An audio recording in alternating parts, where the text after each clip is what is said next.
Today's NDE afterlife experience is from Duke. Duke had a near-death experience at the age of 14, while in the midst of treatment for leukemia.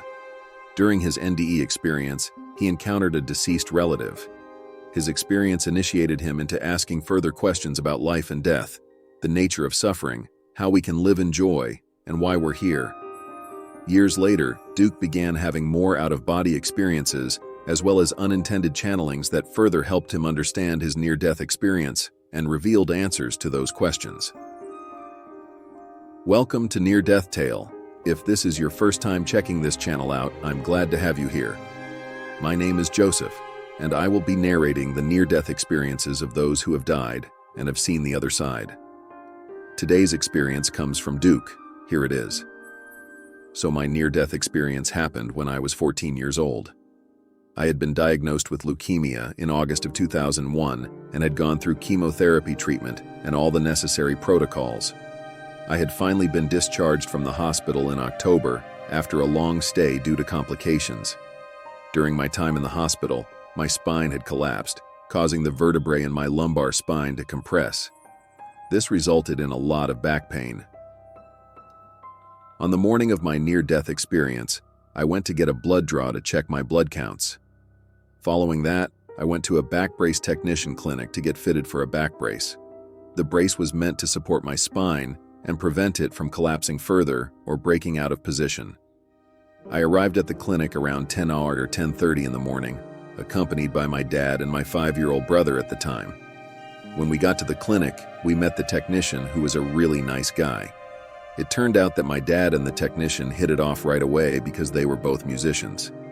So I was just holding myself on a parallel bar to stabilize myself, while the technician took measurements and did all the necessary tasks. As I stood there, I started feeling a little fuzzy and lightheaded. You know, when you get those tingles in your head. I continued standing there, growing increasingly fatigued, and the fuzziness becoming more extreme. Darkness started to set in. It took about 30 minutes, and then we finally left the clinic. I immediately started walking towards my dad's truck, hoping to make it there without any issues. The parking lot was probably about 75-80 yards away from the entrance. My dad was trailing behind with my little brother, engaged in a conversation with the technician about music. I reached my dad's truck and sat on the edge, or the lip, of the back of the truck. By this time, the darkness had completely set in, and my vision was narrowing. My head was getting fuzzier and fuzzier. I could see my dad about 40 yards away, and I propped myself up on my elbows. Just trying to focus and stay aware, I said to my dad, "I'm going to pass." And then suddenly, everything went black. When I opened my eyes, I found myself in a tunnel of pure white, golden, and silvery luminescence. Every time I think about this experience or share the story, it feels as if I'm transported back there. In that moment, I felt an overwhelming sense of peace, joy, and pure love. It may sound cliché, but that's truly what it was. The light, this energy, seemed to move around and through me, encompassing my being. It's difficult to put into words. I looked around, taking in the beautiful and penetrating joy and peace that surrounded and flowed through me. I felt relieved. I had been going through cancer treatment for the past 3 months, and I just needed a rest.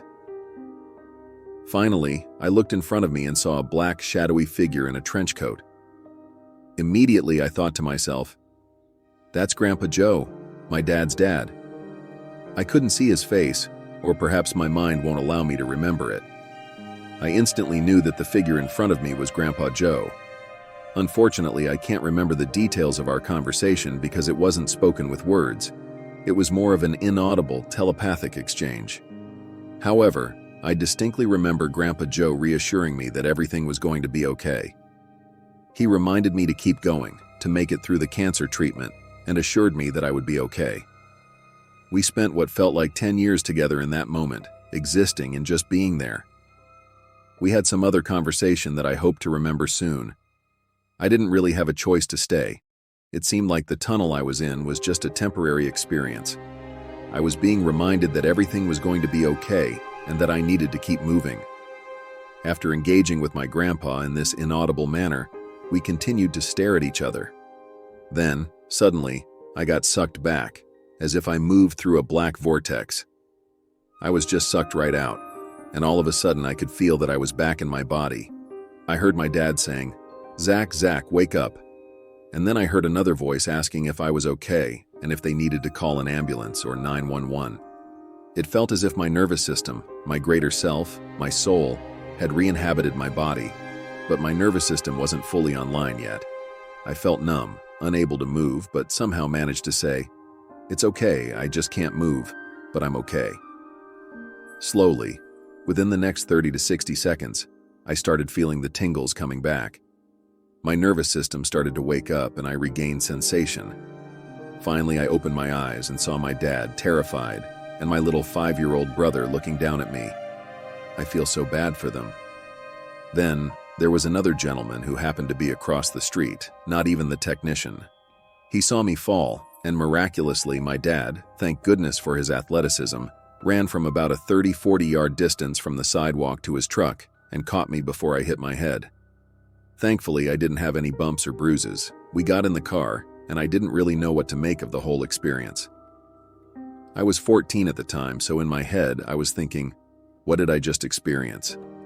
Being hyper-rational at that age, I thought it was just a weird experience in my own mind, maybe a hallucination. A few days or a week later, I felt like I needed to tell my dad about it.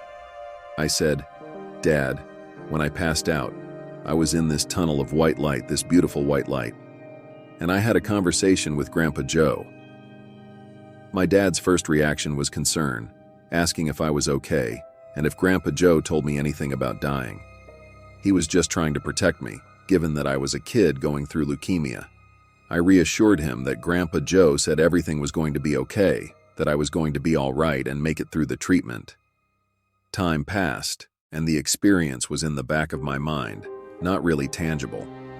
I still rationalized it as just a strange experience in my own mind, perhaps a hallucination. But a few months later, my dad showed me a picture of Grandpa Joe, and sure enough, he was wearing a trench coat just like the figure I saw in the tunnel. That opened up a lot of gateways and doors to later out-of-body experiences during meditation. Experiences like that can indeed open gateways for a lot of spiritual growth. I hope it serves as a reminder to all of us that our bodies, as much as we hold on to them and as important as they are just our temporary vessels. While we should take care of them and appreciate their beauty, we should also understand that there's more to this existence than just what meets the eye, ear, nose, and touch. We are multidimensional beings, and love is at the core of our essence. In the tunnel, what I experienced was the overwhelming presence of love. It was not only moving through me, but also radiating outward from me.